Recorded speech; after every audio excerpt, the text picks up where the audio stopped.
কারো গোপন কথা কান লাগিয়ে শুনবেন না, একেবারেই হারাম, টোটালি হারাম। কারো দোষ ত্রুটি উদ্ঘাটন করবেন না। রাসূল সাল্লাল্লাহু আলাইহি সাল্লাম বলেন, মান সাতারা মুসলিমান সাতারাহুল্লাহু ফিদ দুনিয়া ওয়াল আখিরা।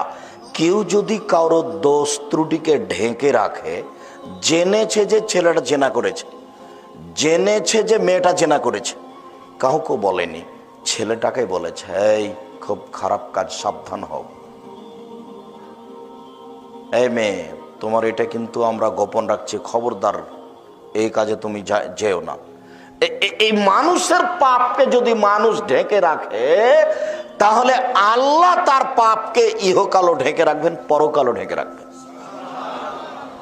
এক মিনিট, বিচারের মাঠে আপনাকে, আমাকে, কাউকে ডেকে আল্লাহ বলবেন,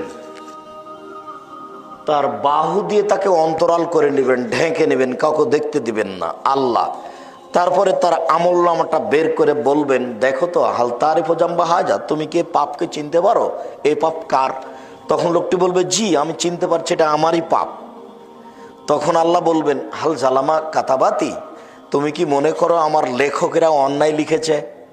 লাইয়া রাব্বে, না না না না, এটা অন্যায় লিখেনি, এটা আমি করেছি। তখন আল্লাহ তাআলা বলবেন, হাল আলাইকা ওজরুন, হাল্লাকা ওজরুন, তুমি কি আমাকে কিছু বলতে চাও? তোমার কোনো বলার আছে? তখন লোকটা বলবে, জি না, আমার কিছু বলার নেই।